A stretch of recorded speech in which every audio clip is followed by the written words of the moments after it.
Donald Trump said Iran gave the United States notice prior to shooting missiles at its military base in Qatar, which he said made it possible for no lives to be lost. The attack was in retaliation for the U.S. attack on its nuclear sites. On his Truth social media platform, the U.S. president wrote that 14 missiles were fired by Iran, 13 of which were intercepted, and one set free as it was headed in a non-threatening direction. Tracy Furness has more. Iran's Revolutionary Guard released video of a missile launch, which its colonel said was aimed at the U.S. Al Udeid air base in Qatar. Over the streets of Doha, explosions were seen in the night sky as the missiles were intercepted, people capturing the images on their phones. An Associated Press correspondent reported seeing drones in the sky over Doha on their way south. A short while ago, where we're just about to put the kids to sleep, we heard loud explosion noises outside. I went outside to check, and I saw drones flying from the northern part of Qatar heading south. I saw some drones being intercepted by the Qatari defense systems. It was scary. Many people never witnessed this in Qatar. Some friends in the southern part of Qatar, as I said, near Ariyan area, saw some parts of the drones falling in their streets and their gardens. Iran announced the attack on state television. A spokesman for the Islamic Revolutionary Guard said the strikes were a clear and direct message to the White House and its allies. Qatar condemned Iran after the strikes, calling them a blatant violation of its sovereignty. A spokesman for Qatar's foreign ministry went on to say the attack was a contradiction to the principles of good neighbours and represents an aggression on international legitimacy and international law. He said the state of Qatar confirms that it holds the right to respond in accordance with international laws and the shape and size of this attack. Tracy Furness, TVB News. Iran's National Security Committee has approved the general outline of a bill meant to fully suspend Tehran's cooperation with the UN nuclear watchdog. Iran's committee spokesman Ebrahim Rezai said, according to the bill, installing surveillance cameras, allowing inspections, and submitting reports to the International Atomic Energy Agency, or IAEA, would be suspended as long as the security of nuclear facilities is not guaranteed. The bill still has to be approved in a plenary meeting. According to IAEA, the U.S. bombing of Iran's nuclear sites caused very significant damage to the underground areas of the country's Fordo uranium enrichment plant. The UN nuclear watchdog chief, Rafael Grossi, said no one can yet tell the extent of the damage. The U.S. used its bunker-busting bombs in combat for the first time on Sunday to eliminate the Fordo plant. And back locally, bakery chain Taipan Bread and Cakes, which created its famous snowy moon cakes, today closed down all its stores after 41 years of operations. Some in the industry said those still in the field can only survive if they adapt to the city's ongoing economic transformation. Timothy Lee reports. Taipan branches all across Hong Kong were shut down today. A notice posted on the gate of its North Point branch says the company was forced to announce an immediate suspension of its business today because of many unpredictable and irresistible shocks in recent days. The bakery chain also apologized for the inconvenience caused to the public. This man said he would buy Taipan's iconic snowskin mooncakes every year and felt sorry for the chain being unable to sustain operations until the Mid-Autumn Festival this year. And this man lamented Taipan's closure, saying that the chain has been in business for decades and was responsible for the creation of its popular snowy mooncakes. Some customers who arrived at the bakery chain this morning to redeem their coupons were surprised by the sudden closure. This woman brought along her coupons that offered discounts of up to several $100s. She briefly thought that the bakery might have moved to another location. Taipan's office and factory in Sampo Kong were also closed and displayed the same notice of closure. Taipan set up its first shop in 1984 and launched the first snowy mooncakes in 1989. It later developed into a chain enterprise of more than 20 branches before dropping to 12. Last Sunday, 3 Taipan branches located in MTR stations ceased operations owing to suspected rent arrears. Recently, it was reported that there were delays in wage payments. Meanwhile, an expert in the catering business stressed those who fail to adapt to changing market demands will be eliminated. Many believe that more chain stores will close down in the near future, as the city is set to compete with the local, mainland, and Greater Bay Area markets combined. Timothy Lee, TVB News. The Hong Kong government raised the travel alert for Israel and Iran to black last week. Chief Executive John Lee said 20 out of 21 Hong Kongers had left the two countries. But he also said the war will not affect the city's efforts to conduct business with Middle East countries. As of June the 23rd, the Immigration Department has received inquiries from 21 Hong Kong residents who were in Israel or Iran. 20 of them have already departed safely. The department will continue to maintain close contacts with the remaining 1 Hong Kong resident and provide appropriate assistance. Meanwhile, housing authorities had earlier terminated contracts for the building of 3 public housing estates with aggressive construction company, which was linked to several fatal industrial accidents. John Lee admitted it will affect housing supply, but stressed that the authorities can handle the changes.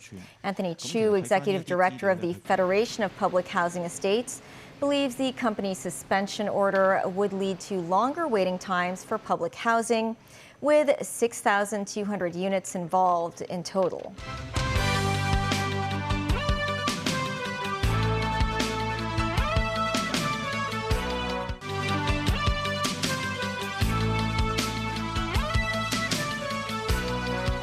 President Xi Jinping met with Singaporean Prime Minister Lawrence Wong in Beijing today. She said China stands ready to work with Singapore to strengthen strategic communication and boost cooperation, to jointly respond to challenges and bring greater benefits to both peoples. She congratulated Wong on leading Singapore's People's Action Party to victory in the general election in May, continuing his tenure as Prime Minister. For his part, Wong said bilateral ties hold even greater significance amid global uncertainty. He called for closer cooperation to uphold multilateralism and international order. Wong is on an official visit to China on the invitation of Premier Li Qiang. Li had hosted a welcome ceremony for Wong when he arrived in Beijing Sunday for a 5-day visit, his first time as Prime Minister. Britain and Ukraine have reached a military co-production agreement. This during Ukrainian President Volodymyr Zelensky's visit to London on Monday, deepening defense cooperation as Ukraine continues its fight against Russia's intensified attacks. Zelensky and UK Prime Minister Keir Starmer met with Operation Interflex troops and Ukrainian soldiers currently under training. The two countries have reached an industrial military cooperation agreement and will co-produce long-range drones. According to Downing Street, the 3-year deal will link up Britain's defense industry with the technology being developed on the front lines in Ukraine and will strengthen both nations economically and strategically. And back in Hong Kong, a man was arrested for allegedly making a false robbery report to the police. He had told the police he was robbed in the early hours of Monday at Kowloon Peak, where 3 men took from him $30,000 in cash and other items.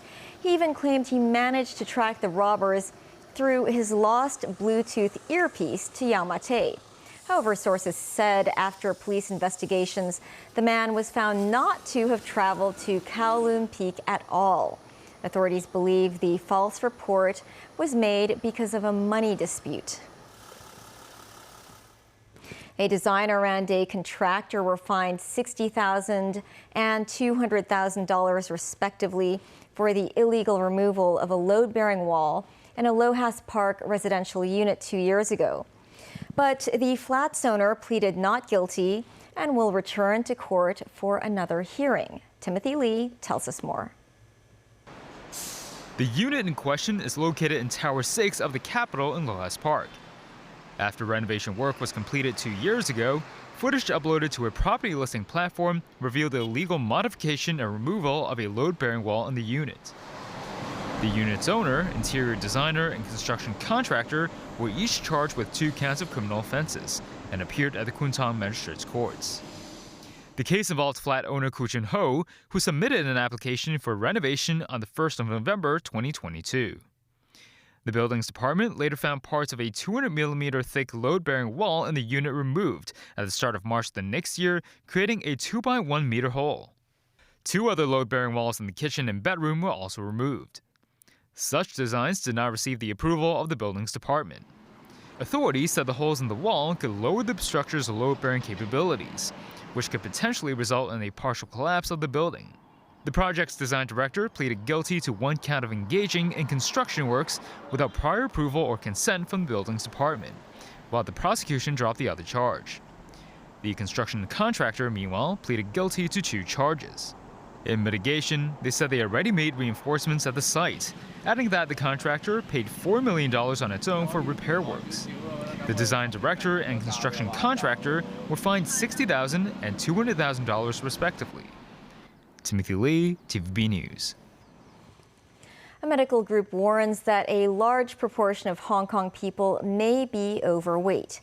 They say being overly heavy could lead to other health issues, and many who are affected do not know about the consequences. Samantha Lee tells us more. Ms. Chen has always been slightly overweight, but ballooned to 96 kilograms at a point. She was diagnosed with high cholesterol and blood sugar levels. She tried many ways to keep fit, but said it was really hard to be on diets and do exercises regularly. Suggested by her doctor, she decided to undergo a weekly injection of medication formulated for diabetes. She has since shedded 18 kilograms in weight. The Hong Kong College of Cardiology interviewed more than 500 city residents, and over half of them had a body mass index or a BMI of over 23, which is considered overweight. But many have no idea that's an issue. The body said diet management and exercise alone may be difficult for some to maintain. If these first steps do not work, they may seek doctors' advice on possible medication and surgery. The doctors will discuss with the patients, assess the patients, and then they will consider to give the medications to control the body weight and try to optimize the risk factors. So this is the step 2. So they are not mutually exclusive, and it also doesn't mean that medication is a must, but we have to go step by step. Doctors remind members of the public that obesity could increase the risk of a number of chronic diseases, such as heart disease and even cancer. It is better to consult with a doctor for medical advice and treatment. Samantha Lee, TVB News. The annual Hong Kong Book Fair kicks off next month. It will run for 7 days from July 16th at the Convention and Exhibition Center in Wan Chai. This year's book fair is themed Food Culture, Future Living. It will feature over 600 cultural events, including talks by renowned Taiwanese writer Lung Ying Tai and Mao Dong Literature Prize winner Xu Zhe-chen. Ticket prices remain unchanged at $30 for adults and $10 for children. Celebrating its 35th edition, the fair offers a special treat. Anyone born in 1990 can enter for free by showing valid ID documents. That's the news. Thanks for watching. Bye for now.